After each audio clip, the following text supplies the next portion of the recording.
Your small apartment isn't small because it lacks square meters. It's small because it's fighting against you. Every wall standing still, every surface collecting things, every corner going to waste. In Japan, many homes are genuinely tiny, yet somehow they feel open, calm, and surprisingly massive.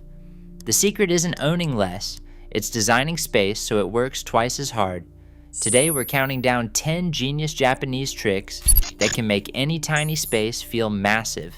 Let's get started. Number 10. The nothing on the floor rule.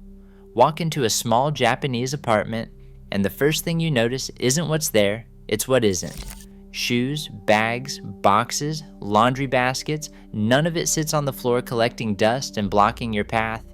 Not because people own fewer things, but because almost everything has somewhere else to live. A hook, a shelf, a hidden drawer. A floor that's constantly interrupted by objects tricks your eyes into thinking a room is smaller than it actually is. A floor left completely open does the opposite. It lets your eyes travel from one wall to the other without a single obstacle in the way. It's not a cleaning habit. It's an optical one, and it costs nothing beyond simply deciding that the floor isn't for storage. Some households take it a step further, keeping even everyday items like umbrellas or slippers off the ground entirely, tucked into a small cabinet by the door instead of leaning against a wall where they'd otherwise interrupt the sightline the moment you walk in. Number 9. Wall-mounted furniture that lets the floor disappear. Once the floor is clear of clutter, the next trick pushes that idea even further into the furniture itself. Many Japanese apartments use wall-mounted vanities, floating desks, and hanging shelves instead of furniture that plants itself firmly on the ground. A sink cabinet lifted off the floor creates open space underneath it. A desk mounted directly to the wall needs no legs at all. The furniture still does its job, it just stops interrupting the floor while doing it. And when you can see straight underneath a piece of furniture, instead of a solid block sitting on the ground, the entire room reads as more open, even though nothing about its actual size has changed. It's a trick borrowed straight from architecture, where floating elements are often used deliberately to make a ceiling feel higher or a floor feel like it stretches further than it really does. Number 8. Mirrors placed to double the light, not just the reflection. Now that the floor and furniture are working together, the next trick borrows a classic architect's tool, and Japanese homes use it with real precision. A mirror hung directly across from a window doesn't just reflect your outfit, it reflects daylight itself, bouncing it back across the room and doubling how bright the space feels. Placed at the end of a narrow hallway, a mirror visually extends the hallway further than it actually goes. It's a trick with almost zero cost and zero construction, yet the difference in how a small room feels is immediate. Sometimes the smartest renovation isn't adding square meters at all, it's simply adding the illusion of them.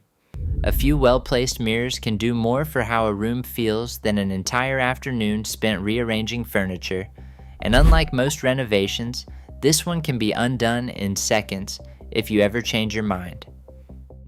Number 7. Furniture that folds away when it's not needed.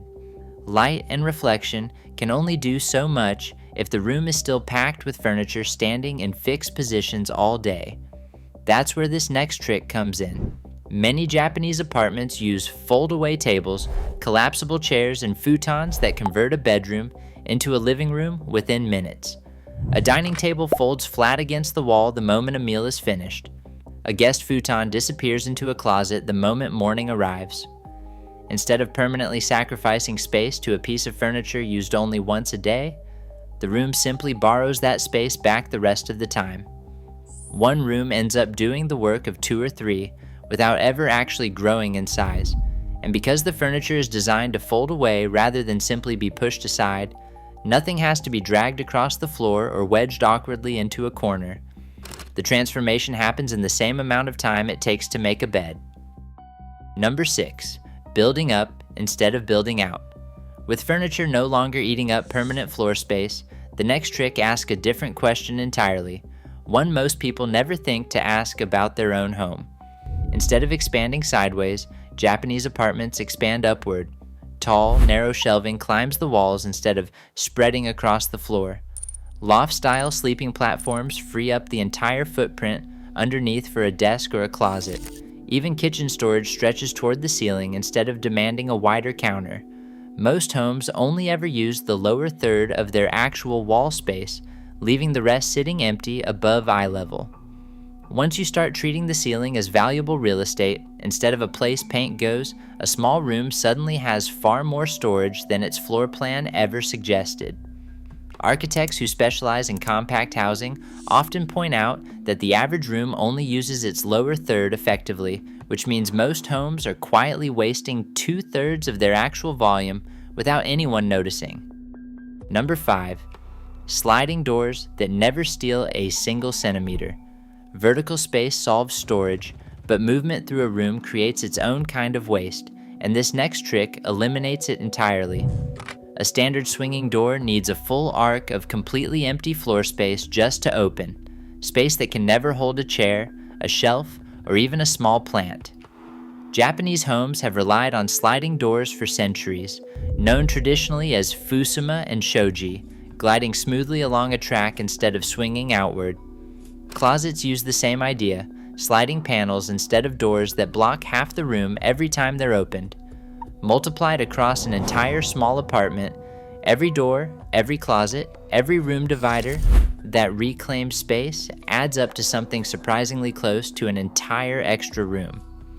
And because sliding doors can also combine two small rooms into one larger space in seconds, or separate them again just as quickly, they add a kind of flexibility that a swinging door could never offer in the first place. Number 4. A single, quiet color palette instead of visual noise. Space isn't only physical, it's also visual, and this next trick works entirely inside your eyes rather than your floor plan. Walk into a cluttered small room filled with different colors, patterns, and textures, and your brain has to process every single one of them at once, which reads as chaos even when the room itself isn't messy. Many Japanese interiors lean on a narrow, quiet palette instead. Soft neutrals, natural wood tones, muted grays, so the eye has almost nothing extra to sort through. The room isn't emptier in the literal sense. It simply feels calmer, and a calm room always reads as larger than a chaotic one, even at the exact same square footage. This is why so many small Japanese apartments photograph as far more spacious than their actual floor plan would suggest. The eye simply has less to untangle at a glance. Number 3. Furniture with legs instead of furniture that touches the ground. Going back to the floor one more time, there's a subtler version of the same lifting trick, and it applies to furniture that has to stay put. A sofa or cabinet that sits flush against the ground blocks your view of the floor beneath it, creating a solid, heavy visual mass. The same piece raised on slim legs lets your eye travel underneath it, all the way to the baseboard on the other side. Japanese furniture design leans heavily on this detail. Low profiles paired with visible legs rather than bulky, grounded shapes. It's a small design choice most people never consciously notice, yet it's part of why so many small Japanese rooms feel airy instead of cramped. Interior designers sometimes call this visual weight, and pieces with exposed legs simply carry less of it than boxy furniture that sits flush against the floor, even when both take up the exact same amount of space. Number 2. Multi-purpose rooms instead of single-purpose ones. By now, the room is open, bright, quiet, and uncluttered, but the final trick isn't really about objects at all. It's about how a room is allowed to behave. Traditional Japanese homes used tatami rooms that shifted identity throughout the day. A place to eat in the morning, work in the afternoon, and sleep at night. All inside the exact same footprint. Modern apartments borrow the same logic without needing traditional tatami at all. A low platform doubles as seating by day and a bed frame by night. A single flexible room quietly does the job that would normally require 3 separate ones. Instead of building a bigger apartment to fit more functions, Japanese design simply lets one room hold more than one identity. It's a fundamentally different question than most people ask when they feel cramped. Not, where can I find more space, but how many jobs can this space already do if I let it? Number 1. Everything has a home.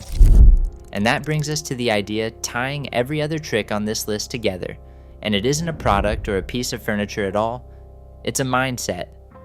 In Japanese homes, before anything earns a place inside a small apartment, one quiet question gets asked: does this actually deserve to be here? If the answer is no, it doesn't stay. This isn't about owning nothing, it's about owning intentionally, giving every single item a specific, permanent spot instead of letting it drift wherever there happens to be room. When everything has a home, putting things away stops being a decision and clutter never gets the chance to quietly build back up. A small apartment filled only with what actually belongs in it will always feel more spacious than a larger one filled with things that don't. In the end, every other trick on this list only works because of this underlying mindset. None of them matter much in a space that's still buried under things that never earned their place there in the first place. Looking at all 10 of these tricks together, a clear pattern starts to appear. None of them require knocking down a wall or moving into a bigger place. Most cost very little, and some cost nothing beyond a change in habit. The real secret was never the square footage at all. It was the way that square footage was being used. Once you start applying even a few of these ideas, a small space stops feeling like something you're stuck living with and starts feeling like something that's actually working for you. So here's a question for you. Which of these 10 Japanese tricks would make the biggest difference in your own home? Let us know in the comments. Yeah. We'd love to hear which one you'd try first. If you enjoyed this, don't forget to like this video and subscribe. Thanks for watching, and we'll see you next time.